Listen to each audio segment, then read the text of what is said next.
Hi అండి, అందరూ ఎలా ఉన్నారు? నేనైతే చాలా బాగున్నానండి. రోజైతే నేను నాకు 3000+ సబ్స్క్రైబర్స్ వచ్చినందుకు కేక్ రెసిపీ అయితే చేయాలనుకుంటున్నానండి. కేక్ చేసే ముందు 2.5 మంత్స్లోనే నాకు 3000+ సబ్స్క్రైబర్స్ ఎలా వచ్చారో మీతో షేర్ చేసుకోవాలనుకుంటున్నాను. నేను యూట్యూబ్ ఛానల్ స్టార్ట్ చేసిన దగ్గర నుంచి ఇప్పటి వరకు అయితే రోజుకు ఒక షార్ట్ అయినా పెడుతూనే ఉన్నానండి. ఒక్కరోజు కూడా స్కిప్ చేయలేదు. స్టార్టింగ్లో అయితే 300, 400, 500 అలాగైతే వ్యూస్ వస్తూ ఉండేయండి. 1 మంత్ అలాగా కంటిన్యూస్గా పెడుతున్న కొద్దీ కొంచెం వ్యూస్ అయితే పెరిగాయి. ఒక్కొక్కసారి 1000, 2000, 3000 అలాగా 10,000 వరకు అయితే వ్యూస్ వస్తూ ఉండేవి. నేనైతే షార్ట్స్ మాత్రమే పెట్టేదాన్ని, వీడియోస్ పెట్టేదాన్ని, కానీ వాటికైతే ఎక్కువ వ్యూస్ రావట్లేదని చెప్పి నేను పోస్ట్ చేయడం తగ్గించేశాను. వచ్చినా కానీ 40, 50 అలా వస్తూ ఉండేవి. ఫస్ట్ అయితే షార్ట్స్ కంటిన్యూస్గా పెడదాము, సబ్స్క్రైబర్స్ కొంచెం బాగా పెరిగాక అప్పుడు వీడియోస్ కూడా పెడదామని చెప్పి నేనైతే ప్రస్తుతానికి షార్ట్సే పెడుతున్నానండి ఎక్కువగా.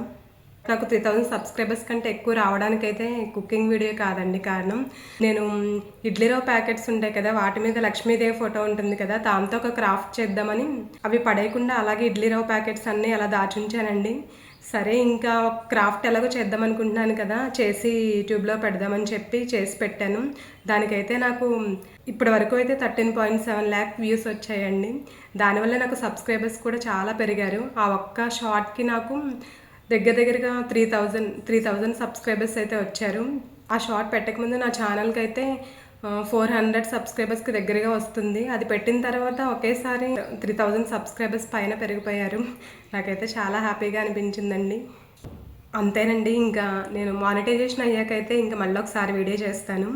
నేనైతే ఇప్పుడు క్యారెట్ కేక్ చేద్దాం అనుకుంటున్నాను. క్యారెట్ కేక్ ఎలా చేద్దామో చూసేద్దామా? సరే వెళ్దాం రండి. ఫస్ట్ అయితే కేక్ని బేక్ చేయడానికి ప్యాన్ని ప్రీహీట్ చేయాలి కదా, అందుకే సాల్ట్ని ప్యాన్లో ఇలా వేసి స్ప్రెడ్ చేస్తున్నానండి. ఈ సాల్ట్ నేను ఆల్రెడీ యూజ్ చేశాను, అందుకే కొంచెం కలర్ వేరేలా ఉంది. తర్వాత సాల్ట్ పైన ఒక స్టాండ్ పెట్టి మూత పెట్టి 15 minutes అయితే ప్రీహీట్ చేయాలి. తర్వాత కేక్ బ్యాటర్ని వేయడానికి ఒక కేక్ టిన్ తీసుకుని కొన్ని డ్రాప్స్ ఆయిల్ వేసి ఇలా ఆయిల్ మొత్తం స్ప్రెడ్ చేయాలి. ఇప్పుడు గోధుమ పిండి కానీ మైదా పిండి కానీ వేసి కేక్ టిన్ని కోట్ చేయాలి. నేనైతే ఈ కేక్ని హెల్దీగా చేద్దామని చెప్పి గోధుమ పిండి, బ్రౌన్ షుగర్, క్యారెట్ వేసి చేస్తున్నాను. మిక్సీ గిన్నెలో 1 కప్పు బ్రౌన్ షుగర్, మంచి ఫ్లేవర్ కోసం 4 యాలక్కాయలు వేసి మిక్సీ పట్టాలి. ఇప్పుడు ఒక పెద్ద గిన్నెలో 1 కప్పు పెరుగు తీసుకుని విస్కర్తో పెరుగు స్మూత్గా అయ్యే వరకు ఇలా బీట్ చేయాలి. పెరుగుని స్మూత్గా బీట్ చేశాక అందులో మిక్సీ పట్టిన బ్రౌన్ షుగర్, 1/4 కప్ నెయ్యి వేయాలి.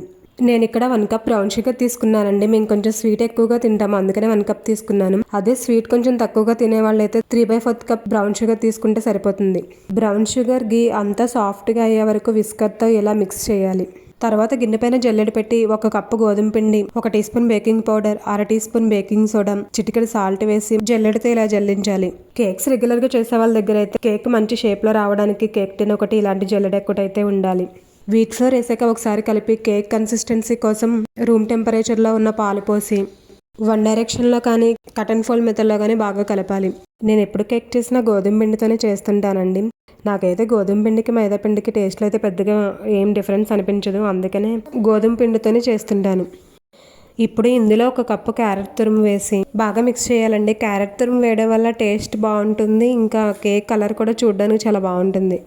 కేక్ని ఇలా బాగా కలపడం వల్ల కేక్ ఫ్లఫీగా వస్తుందండి.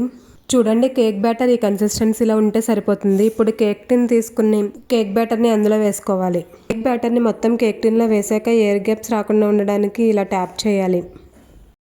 తర్వాత కేక్ పైన వేయడానికి నేనైతే ఇక్కడ జీడిపప్పు, బాదం పప్పు కట్ చేస్తున్నాను. మన దగ్గర ఉన్న ఏ డ్రై ఫ్రూట్స్ అయినా ఇలా చిన్నగా కట్ చేసి కేక్ పైన వేసుకుంటే కేక్ తినేటప్పుడు టేస్ట్ బాగా అనిపిస్తుంది. ఇప్పుడు చిన్నగా కట్ చేసిన బాదం పప్పు, జీడిపప్పు పలుకుల్ని ఇలా కేక్ పైన మొత్తం స్ప్రెడ్ అయ్యేలా వేసానండి. తర్వాత మనం 15 నిమిషాలు ప్యాన్ని ప్రీహీట్ చేసాం కదా, ఇప్పుడు ఆ ప్యాన్ మీద మూత తీసి ఈ కేక్ టిన్ని అందులో పెట్టి మూత పెట్టి 45 నిమిషాలు కేక్ని బేక్ చేయాలి. 45 నిమిషాల తర్వాత మూత తీసి చూస్తే కేక్ చక్కగా బేక్ అయిపోయింది. ఇప్పుడు ఒక టూత్పిక్ని తీసుకుని గుచ్చి చూస్తే ఆ టూత్పిక్ డ్రైగా ఉంటే కేక్ చక్కగా బేక్ అయిపోయినట్టు.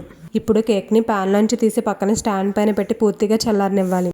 కేక్ పూర్తిగా చల్లారిపోయిన తర్వాత ఒక ప్లేట్ తీసుకుని కేక్ టిన్ పైన పెట్టి దాన్ని రివర్స్లో తిప్పి పైన ఒకసారి ట్యాప్ చేస్తే కేక్ చక్కగా వచ్చేస్తుంది. అంతేనండి, ఎంతో టేస్టీగా ఉండే క్యారెట్ కేక్ అయితే రెడీ అయిపోయింది. మీరు ఫస్ట్ టైం నా ఛానల్ని చూస్తున్నారా? అయితే ప్లీజ్ లైక్ చేసి సబ్స్క్రైబ్ చేసుకోవడం మాత్రం మర్చిపోకండి. స్కిప్ చేయకుండా నా వీడియోని లాస్ట్ వరకు చూసినందుకు థ్యాంక్ యూ సో మచ్.